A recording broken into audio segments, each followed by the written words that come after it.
மதிப்பு காண்க அப்படின்னு கேக்குறாங்க.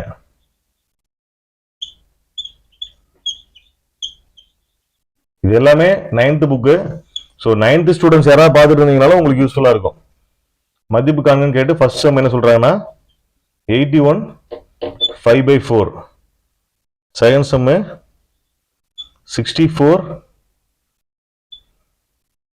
-2/3 அப்படின்னு சொல்றாங்க. ஸோ இதுக்கு வந்து ஆன்சர் கண்டுபிடிக்க சொல்றாங்க. இப்போ வந்து நம்ம ஆல்ரெடி பார்த்தோம், இந்த கீழே இருக்கிற பகுதி வந்து என்னவா வரும், ரூட்டுக்கு வந்துடும், மூலமா வந்துடும். ஸோ இந்த இடத்துல 81 அப்படின்னு போட்டோம் அப்படின்னா √4 இதுல வந்து 5ன்னு வரும். கரெக்டா? அதாவது ஹோல் பவர் 5ன்னு வரும். 4th ரூட் இது, இங்க போட கன்ஃபியூஸ் ஆயிருங்க. இது வந்து 4th root. Yes, 4th root of 81 power 5. So 81 வந்து இப்போ நம்ம என்ன சொல்றது, ஃபேக்டோரியலா பிரிக்கிறோம், அதோடைய மல்டிபிள் ஃபேக்டர்ஸ் வந்து பிரிக்கிறோம். ஸோ 4th ரூட் ஆஃப் எப்படி பிரிக்கலாம், 2 பிரிச்சோம்னா ஆகாது, ஏன்னா 2 மடங்கு கிடையாது, 1 இருக்கு. ஸோ 3 மடங்குல பிரிச்சோம்னா 3 × 3 9, 9 3 27, 27 3 81 அப்படின்னு ஆயிரும். ஸோ ஹோல் பவர் 5 இருக்கு. ஸோ இப்போ என்னவா மீனிங்னா 4th ரூட் ஆஃப் 3/4 அப்படின்னு மீனிங், ஹோல் பவர் 5 இருக்கு. இப்போ இந்த 4th ரூட்டுக்கும் இந்த 4க்கும் கேன்சல் ஆயிரும். ஸோ இப்போ ஃபைனலா என்ன நமக்கு கிடைக்கும், 3/5 கிடைக்கும். ஸோ 3/5 ஓட வேல்யூ என்ன, 3 × 3 × 3 போட வேண்டியதான். 3 × 3 × 3 3 × 3 3 9, 3 கியூப் வந்து 27, 27 × 9 எவ்வளோன்னு பார்க்கணும்.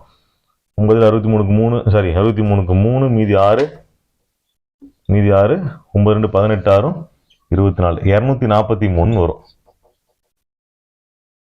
ஸோ இதனுடைய வேல்யூ வந்து 243, ஃபர்ஸ்ட் சம்முடைய வேல்யூ. அடுத்து செகண்ட் சம் பார்க்கலாமா? ரெண்டாவது சம் பாருங்க, 64 -2/3 இருக்கு. ஸோ இதை நம்ம எப்படி எழுதலாம், 1/64 2/3 எழுதலாமா?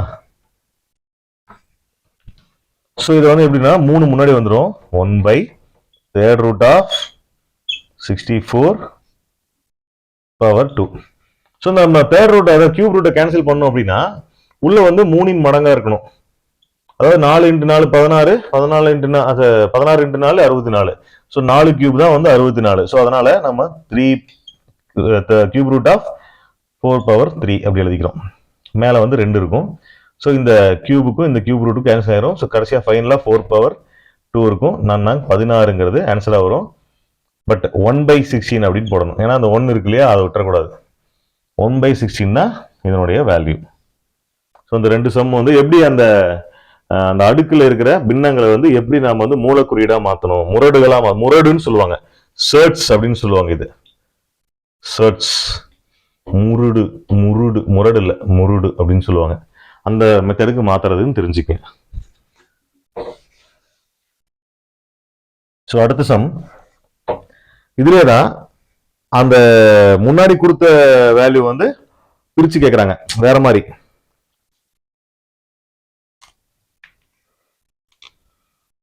இது வந்து பயிற்சி கணக்கு 9th புக்ல பயிற்சி 2.5.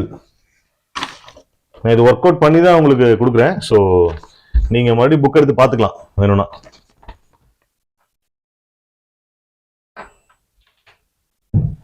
ஃபர்ஸ்ட் சம் பார்க்கலாம். இப்படி கொடுத்துட்டாங்க. ஃபர்ஸ்ட் சம் 49 பவர் 1/2 கொடுக்குறான். ஸோ 49 பவர் 1/2 என்னவா மாத்தலாம், இது வந்து நம்ம அடுக்கா இருக்கு, அதை வந்து நம்ம மூலக்குறியீடா மாத்தணும் அப்படின்னா இந்த பகுதியில் இருக்கிறத முன்னாடி மூலமா கொண்டு போயிடுவோம். So square root of 49.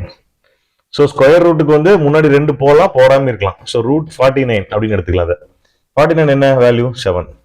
So இதுதான் ஆன்சர். இதுக்கு இப்படி கொடுத்தா நம்ம பயந்துடக்கூடாது. √49 கொடுத்தா நமக்கு தெரியும். பட் 49 பவர் 1/2 இதுக்கு வேல்யூ கண்டுபிடின்னு கொடுத்துட்டோம்னா நம்ம அந்த கன்ஃபியூஸ் ஆகக்கூடாது. அதுக்காக இந்த மாதிரி மெத்தட்ஸ் தான் நம்ம தெளிவா பார்க்க வேணும். இதுல பாருங்க, 5th root of 243 whole power 2. So 243 5th root வெளியில இருக்கு. 243 வந்து இந்த மாதிரி நம்பர் கொடுக்குறான் அப்படின்னா அந்த 5th ரூட்டை வந்து நம்ம சாட்டிஸ்ஃபேக்ஷன் பண்ண முடியுமான்னு பார்க்கணும். ஸோ இது வந்து ரெண்டு அடுக்கா இருக்காது கண்டிப்பா, இது 3 அடுக்கா தான் இருக்கும். ஏன்னா ஒற்றைப்படையில் தான் இருக்குது. ஸோ 3 போட்டு பார்க்கலாம். ஏன்னா மினிமம் ஃபேக்டர்ல இருந்து எப்பவுமே போகணும். 2, 3, 5, 4 அப்படி 2, 3, 4 அப்படி போகணும். மினிமம் ஃபேக்டர்ல தான் எடுத்தோடனே பெரிய நம்பருக்கு போயிடக்கூடாது. ஸோ 5th ரூட் ஆஃப் 3 9 9 3 27 27 3 7 3 21 81 இது 27 வந்துடும். 5 தான் 3 9. ஸோ 9 7 63க்கு 3 மீதி 6 9 2 18 6 24 243 சாட்டிஸ்ஃபேக்ஷன் ஆயிடுச்சு. ஸோ 5 3 உள்ள வரும். 5 3 அப்படியே போட்டுக்கலாம் உள்ள, ஹோல் பவர் 2 அப்படின்னு போட்டுக்கலாம். ஸோ அந்த 5 3ங்கிறது 3 பவர் 5ன்னு எழுதலாமா? மேல 2 இருக்கு. இந்த 5 ரூட் 5th ரூட் கேன்சல் ஆயிரும். 5 அதாவது பவர் 5ம் 5th ரூட் கேன்சல் ஆயிரும். ஸோ 3 பவர் 2 இருக்கும். 3 9ங்கிறது இதுக்கான ஆன்சர். ரெண்டாவது சம்முக்கான ஆன்சர் வந்து 3 9, அதுதான் ஆன்சர். ஸோ அடுத்த சம் 3ஆம் சம் பார்க்கலாம். அப்பப்போ போட நீங்க நோட்ஸ் எடுத்துக்கோங்க. ஏன்னா நான் போட்டு முடிச்சு அழிச்சிடுறோம். அடுத்தது 3rd சம் பாருங்க. 1/9 பவர் சம் அப்படி இல்லை, இப்படி இருக்கும். 9 பவர் -3/2 இருக்கும். இப்படிதான் இருக்கு சம். ஸோ மைனஸ் வந்தாலும் நம்ம என்ன பண்ணுவோம், அதை வந்து கீழே கொண்டு போயிடணும். 1/9 பவர் 3/2 அப்படின்னு கொண்டு வந்துடும். ஸோ இப்போ இந்த 2 முன்னாடி வந்துடும். ரூட் ஆஃப் 3 இருக்கும். ஏற்கனவே ஸ்கொயர் ரூட் 3 9 நமக்கு தெரியும். மேல ஒரு 3 இருக்கு. ஸோ 27ங்கிறது ஆன்சர் வரும். 3 9 9 3 27.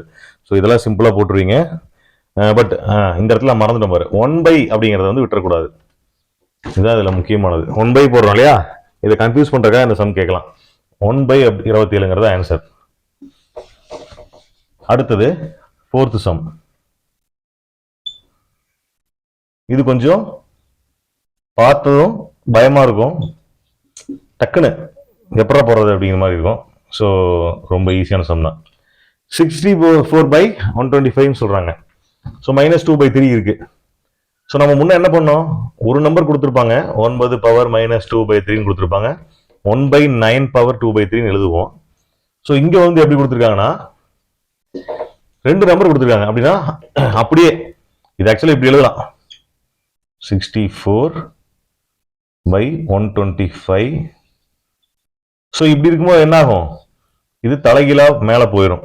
ஸோ அதை வந்து அப்படியே தலைகீழா எழுதிக்கலாம். 125/64 அப்படின்னு எழுதி 2/3. ஏன்னா மைனஸ் இல்லை, தலைகீழா மாத்திட்டோம் இல்லையா, மைனஸ் வராது. ஸோ இப்போ என்ன பண்ணா உள்ள 2 கொண்டு போகணும். இதுக்கு ஒரு ஃபார்முலா இருக்கு. ஏன்னா இப்போ a/b அப்படி இருக்கு அப்படின்னா, ஓவராலா n இருக்கு அப்படின்னா, இதை எப்படி எழுதலாம்னா a/n b/n எழுதலாம். அதேதான் a/b இருக்கு, 1/n இருக்கு அப்படின்னா ரூட் ஆஃப், அதாவது nth root of a nth root of b எழுதலாம். ஸோ தனித்தனியா அதுக்கான செக்மெண்ட்டுக்கு பிரிச்சுக்கலாம். இதான் ஃபார்முலா. ஸோ இங்க பாத்தீங்கன்னா இந்த 3 இருக்கு. So cube root of 125 whole power 2 divided by cube root of 64 whole power 2ன்னு தனித்தனியா பிரிச்சுக்கலாம் அதுக்கு. ஸோ கியூப் ரூட் இருக்கு, உள்ள கியூப் என்ன, எதை வந்து கியூப் பண்ணா அந்த 125 கிடைக்கும். 5 கியூப் பண்ணா கிடைக்குமா? So 3 5 cube power 2. இது வந்து 4 பண்ணா கிடைக்குமா? 4 14 14 64. So 3 4 power cube whole square. So இப்போ இந்த 3க்கு 3 கேன்சல் ஆயிரும், இதுக்கு இது கேன்சல் ஆயிரும். ஸோ 5 பவர் 2 இருக்கும், 5 5 25 இருக்கும். இங்க வந்து 4 16. ஸோ இதுதான் இதுக்கான ஆன்சர், இந்த 4வது சம்க்கான ஆன்சர். ஸோ இப்போ புரிஞ்சிருக்கும் எப்படி நாம வந்து ஒரு பின்னமா கொடுத்திருந்தா, அதாவது அடுக்கா கொடுத்திருந்தா அதை வந்து எப்படி மூலக்குறியீடா மாத்துறது அப்படின்னு புரிஞ்சிருக்கும். ஸோ இது வந்து ஒரு சிம்பிளான சம்ஸ் தான். ஆனா பட் நமக்கு பார்க்கும்போது கன்ஃபியூஸ் ஆயிரும், பயமா இருக்கும். எக்ஸாம் ஹாலில் இதை பார்க்கும்போது தான் ரொம்ப ரொம்ப பயமா இருக்கும். ஏன்னா இப்படி ஒரு கேள்வி கேட்டானே, இது எப்படா போடுறது அப்படின்னு நிறைய பேர் ஃபீல் பண்ணியிருப்பீங்க அப்படின்னு நினைக்கிறேன். ஸோ ஓகே, இதெல்லாமே என்ன விகிதமுறு எண் விகிதமுறா எண்ல வரும். அது என்னங்கிறது கடைசியா நான் எக்ஸ்பிளைன் பண்றேன். அதுக்கு முன்னாடி ஏறு வரிசையில் எழுதுகன்னு ஒரு கொஸ்டின்.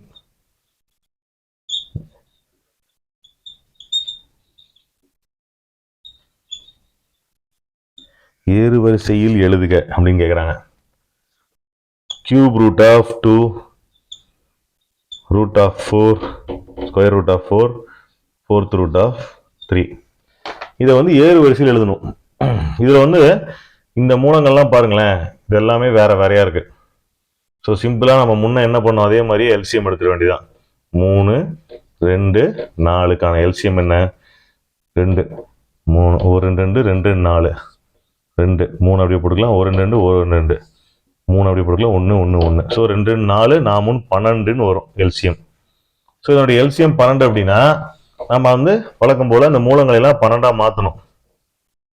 எல்சிஎம் 12. ஸோ இதை வந்து இப்போ 3 ரூட் 2 இருக்கு. இப்போ 2 பவர் 1/3 எழுதலாம்.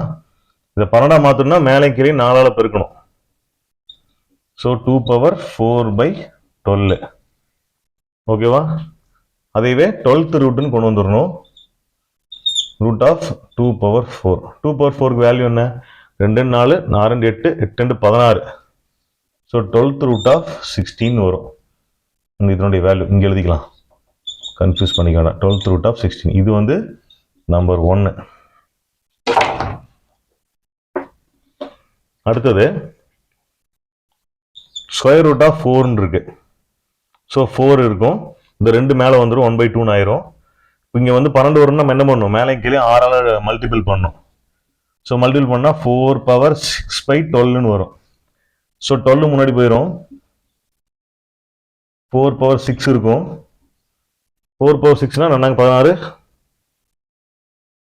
16 64 இன்ட்டு அது 4 இன்ட்டு 4 இன்ட்டு 4 இன்ட்டு 64. இது அதே மாதிரி இன்னொரு 64 போட்டுக்க வேண்டியது. 6 ஆச்சா?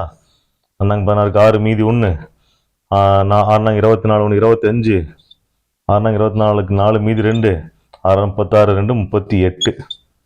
ஸோ 6 0 1 11 மீதி 4106ன்னு வரும். சாரி 96. எங்கேயோ கன்ஃபியூஸ் பண்ணிக்கிறேன் நான். இந்த மல்டிபிள் மட்டும் கொஞ்சம் தெளிவாக பொறுமையாக போடணும். ஸோ 4 இன்ட்டு 4 இன்ட்டு 4 இன்ட்டு பெருசாகவே போடுறேன். 4 இன்ட்டு 4 இன்ட்டு 4 64ன்னு வச்சுக்கோம். இன்னொரு 3 நாள் பிறகுனா அது 64 வரும். அதாவது 6 4 பவர் 6 அப்படின்னால நாங்கள் 16க்கு 6 மீதி 1 4 6 24 1 25 6 24க்கு 4 மீதி 2 6 36 38 36 38 6 9 10க்கு 0 மீதி 1 4 4096ன்னு வரும். So 12th root of 4096. இது வந்து செகண்ட் வேல்யூ. மூணாவது வேல்யூ என்ன? 4th root of 3. So 3 power 1/4ன்னு எழுதுவோம். 4 வந்து இங்கே 12 வரும்னா 3ஆல மேலே இங்கே பெருக்கணும். இங்கே 3ஆவது பெருக்கணும், இங்கே 3ஆவது பெருக்கணும்.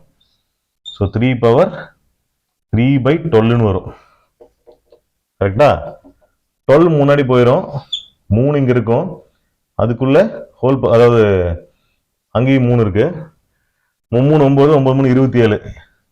12th ரூட் ஆஃப் 27 இருக்கு. ஸோ இந்த 3 வேல்யூ நமக்கு கிடைச்சிருச்சு. இப்போ இதில் என்ன சொல்றாங்கன்னா ஏறு வரிசையில் எழுதுறாங்க. ஏறு வரிசையில் என்ன? சின்ன நம்பர் இருந்து எழுதணும். 1 2 3 குட்டி நம்பர் இருந்து எழுதணும். ஸோ இதுல குட்டி நம்பர் எது? 16. ஸோ 16உடைய வேல்யூ எது? ரூட். இது குட்டி நம்பர் இருக்கிறதுலே. அடுத்தது அதுக்கு அடுத்த குட்டி நம்பர் வந்து 27. So 4th root of 3. அதுக்கு அடுத்த நம்பர் வந்து ஸ்கொயர் ரூட் ஆஃப் 4. இதுதான் வந்து ஆன்சர். எஸ், ஃபர்ஸ்ட் வந்து இது, செகண்ட் இது. ஓகே, இதுதான் ஏறு வரிசை. ஸோ இந்த சம் புரிஞ்சுன்னு நினைக்கிறேன். கண்டிப்பா இந்த ஏறு வரிசையில் எழுதுங்கன்னு கேட்கலாம் டிஎன்பிஎஸ்சி எக்ஸாம்ஸ்ல. So don't miss it. Video record ஆகுதா? ஆகுது. தெளிவா தெரியும் நினைக்கிறேன் உங்களுக்கு. நம்பர்ஸ் எல்லாம் கொஞ்சம் பெருசாக தான் போடுறேன். ஓகே, இன்னொரு சம் இதே மாதிரி பார்த்துடலாம். அது இதோட கொஞ்சம் டிஃப்ரெண்டான சம்.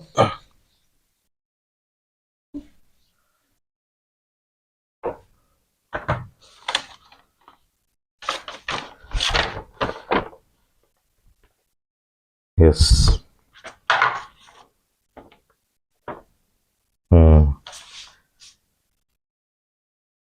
இறங்கு வரிசையில் எழுதுங்கன்னு சொல்றாங்க.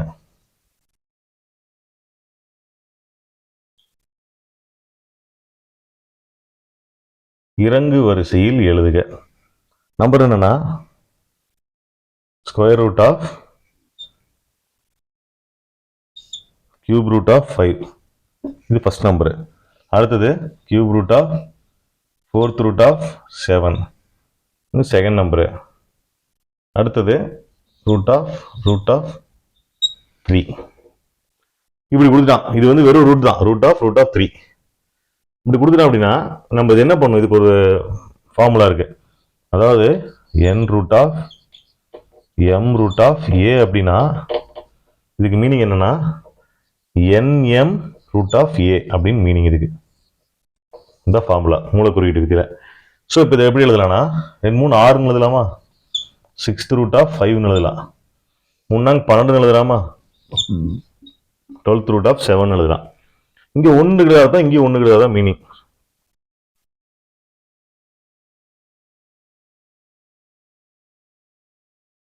சாரி, இங்க 2 இருக்கிறதா மீனிங், இங்க 2 இருக்கிறதா மீனிங். கரெக்ட், ஸ்கொயர் ரூட் தானே அது. ஸோ 2 4, 4th ரூட் ஆஃப் 3 இப்படி எழுதிடுறோம். இதுதான் வந்து இந்த கொஸ்டின். இப்போ இதுல நம்ம எல்லாமே இந்த அடிமானங்கள், அதாவது மூலங்கள் எல்லாம் ஒரே இதாக கொண்டு வரணும். நம்ம அதுக்கு வந்து எல்சிஎம் எடுக்கணும். எல்சிஎம் எடுக்கலாமா, 6 12 4க்கு எல்சிஎம் எடுத்தோம்னா 2 3 2 6, 6 2 12, 2 4 2 ஒரு 3 3, சாரி 3 அப்படிதான் இருக்கும். 3 2 6, 1 2 2, 3 எடுத்தோம்னா 1 3 1 3 3. ஓகே, 3 2 6, 6 2 12, அதே 12 தான் வந்து எல்சிஎம். ஸோ 12 அப்படின்னா இதை வந்து எல்லாத்தையும் 12ஆ மாற்றணும் ஈவனா. முன்ன பண்ண மாதிரி தான் 5 பவர் 1/6 அப்படின்னா 5 பவர் 2/12 இருக்கும். ஏன்னா மேலே கீழே ஒரே நம்பராக பிரிக்கும் 12 கொண்டு வரதுக்காக. So 12th root of 5 power square. So 5 power square 12th root of 25. இது வந்து ஃபர்ஸ்ட். அடுத்து ரெண்டாவது, அது 12 தான் இருக்குது. ஸோ நம்ம அதை எதுவுமே பண்ண தேவையில்லை. 12th ரூட் ஆஃப் 7 அப்படியே வச்சுக்கலாம். 12th ரூட் ஆஃப் 7 இந்த வேல்யூ மாறாது. இது பாருங்க, இது வந்து 3 பவர் 1/4 இருக்குது இது.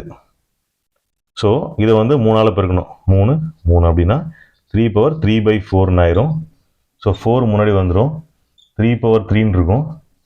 3 9 9 27, இங்கே வந்து 4th ரூட் அப்படியே இருக்கும். சாரி 12th, இதான் 12 மாறிடுதே, 12ன்னு போடணும். ஃபர்ஸ்ட்லேருந்து போடுறேன். இதை 4th ரூட் ஆஃப் 3 அப்படிங்கிறத வந்து நம்ம 3 1/4 எழுதுறோம். அதை 12ஆம் மாத்திரக்கு மேலே கீழே ஒரே நம்பரால் மல்டிபிள் பண்ணுறோம். ஸோ 3rd ரூட் ஆஃப் 3/12ன்னு வந்துடும். ஸோ 3 பவர் 3 பவர் 3/12ன்னு வந்துடும். 12 முன்னாடி வந்துடும், 3 பவர் 3ன்னு வரும். 12 இங்கே வந்துடும், 27 வந்துடும். ஓகேவா? இப்போ இறங்கு வரிசையெல்லாம் கேட்குறாங்க. இதை வந்து இறங்கு பெரிய நம்பர் எழுதணும், சின்ன நம்பர் எழுதணும். ஸோ இதில் பெரிய நம்பர் எது? இந்த நம்பர் தான்.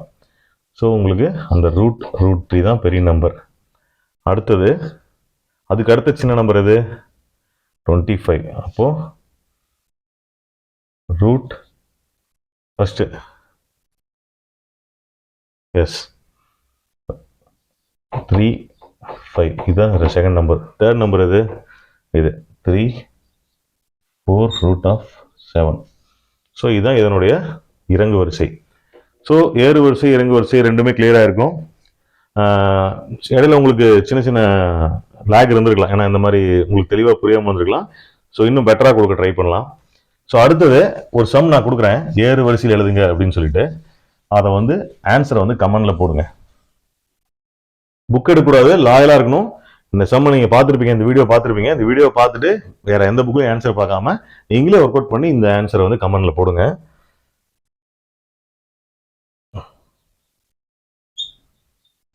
ஏறு வரிசையில் எழுதுக அப்படின்னு ஒரு சம் கொடுக்குறேன். Cube root of 5 9th root of 4, 6th root of 3. இந்த மூணையும் ஏறு வரிசையில் எழுதணும். ஸோ ஆன்சரை வந்து கமெண்ட்ல சொல்லுங்க, கமெண்ட்ல ஆன்சர் பண்ணுங்க. ஸோ எவ்வளோ பேர் வந்து இன்ட்ரெஸ்டாக இருக்கீங்க அப்படின்னு பார்க்கலாம்.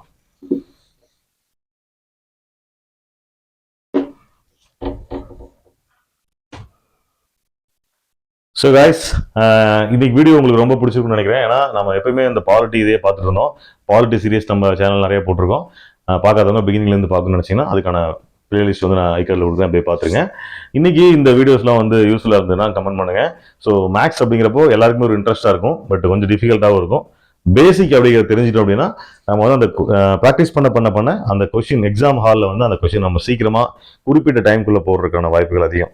நம்ம வந்து இப்போ இந்த டிஎன்பிஎஸ்சி எக்ஸாமில் கேட்ட கொஸ்டின் வந்து மனக்கணக்கில் போட்டோம், இதனுடைய வேல்யூ இவ்வளோதான் வரும், இதனுடைய வேல்யூ இவ்வளோதான் வரும், இதுக்குள்ளே அப்ராக்சிமேட்டாக இதை போட்டுடலாம் அப்படின்னு நினச்சோன்னா கண்டிப்பாக தப்பாயிரும். பக்காவான ப்ரொசீஜர் தெரிஞ்சுட்டு போட்டோம் அப்படின்னா கண்டிப்பாக தப்பே ஆகாது, சாலிடாக அடிச்சுட்டு வரலாம். ஸோ தேங்க்யூ ஃபார் வாட்சிங் திஸ் வீடியோ. நம்ம நிறையா இந்த மாதிரி மேக்ஸ் கிளாஸு இந்த மாதிரிலாம் வந்து லைவாக கொண்டு போகணும் அப்படின்னு சொல்லிட்டு நான் வந்து இன்டர்நெட்லாம் கூட போட்டு வச்சுருக்கேன். பட் நான் லைவாக வர டைம் வந்தீங்கன்னா ரொம்ப 7 மணியாக இருக்கும், 4 மணி 5 மணி இருக்கும். ஸோ அந்த டைமில் உங்களால் லைவாக வர முடியுமான்னு தெரியல. ஸோ இந்த மாதிரி வீடியோஸ் வந்து உங்களுக்கு யூஸ்ஃபுல்லாக இருக்கும், ரெக்கார்டட் வீடியோஸ். கண்டிப்பாக சப்ஸ்கிரைப் பண்ணுங்கள், உங்கள் ஃப்ரெண்ட்ஸ்க்கும் ஷேர் பண்ணுங்கள். 9th ஸ்டூடெண்ட் இருந்தீங்கன்னா உங்களுக்கு இந்த சம்பளம் வந்து இப்போ ரீசனாக நடத்திருப்பாங்க உங்கள் ஸ்கூலில். ஸோ உங்களுக்குலாம் வந்து தெரியும், தெரியாதவங்களுக்கும் இதை பார்த்தீங்கன்னா ரொம்ப யூஸ்ஃபுல்லாக இருக்கும். ஸோ இன்னும் நிறையா சம்ஸ் நம்ம சேனலில் ப்ராக்டிஸ் பண்ணலாம். Thank you, bye bye.